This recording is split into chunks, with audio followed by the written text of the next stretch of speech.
കൊല്ലം ജില്ലയിൽ കൊട്ടാരക്കര താലൂക്കിൽ പാലമൂട് ജംഗ്ഷനിൽ നിന്നും 1 കിലോമീറ്റർ മാറിയാണ് ഈ കാണുന്ന 30 സെന്റ് സ്ഥലം സ്ഥിതി ചെയ്യുന്നത്.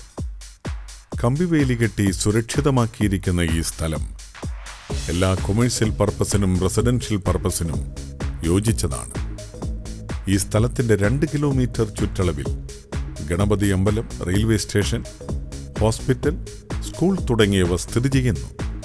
കൊല്ലം ജില്ലയിൽ കൊട്ടാരക്കര താലൂക്കിൽ പാലമൂട് ജംഗ്ഷനിൽ നിന്നും 1 കിലോമീറ്റർ മാറിയുള്ള ഈ 30 സെന്റ് സ്ഥലം സ്വന്തമാക്കുവാൻ ആഗ്രഹിക്കുന്നവർ വിളിക്കേണ്ട നമ്പർ 0474 2451 210 9446278351 8129 120 700 984720 3923